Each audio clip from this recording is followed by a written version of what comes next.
उसने मेरा पूरा कारोबार संभाल रखा है।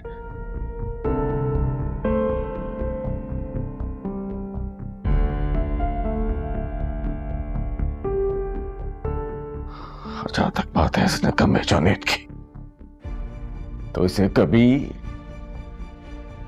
बिजनेस में इंटरेस्ट था ही नहीं।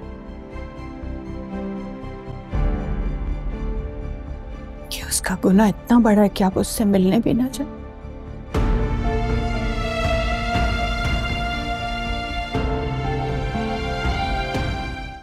तानिया अपनी चालाकी से ज़ावियार और नायाब में मिसअंडरस्टैंडिंग तो क्रिएट कर देती है, लेकिन इसी दौरान वो अपना कीमती रिश्ता यानी अपनी माँ खो देती है। लेकिन उसे उस पर भी कोई मलाल नहीं होता, क्योंकि उसको सिर्फ़ और सिर्फ ज़ावियार को पाने की हवस है। आखिर निगार उस पर तरस खाकर उसे अपने घर ले आती है, तो तानिया ज़ावियार और सबको इस बात पर कायल करती है कि ज़ावियार नायाब को तलाक दे दे, लेकिन ज़ावियार नायाब को तलाक नहीं दे रहा।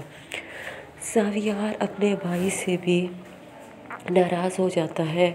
वो कहता है कि अगर जुनैद घर में रहेगा तो मैं घर में नहीं रहूँगा, जिस पर गज़नफ़र को ये होता है कि मेरा सब का सब बिज़नेस ज़ावियार ने संभाला हुआ है। अगर ज़ावियार किसी वजह से नाराज़ होकर चला गया तो मेरा बिज़नेस कौन संभालेगा।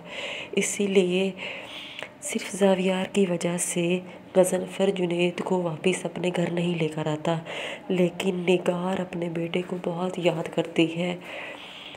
वो अपने बेटे को याद करके बहुत रोती है और कहती है कि तुम वापस अपने घर आ जाओ, लेकिन जुनैद किसी सूरत भी राज़ी नहीं होता, क्योंकि वो कहता है कि इस घर में मेरे पर जितने इल्ज़ाम लगे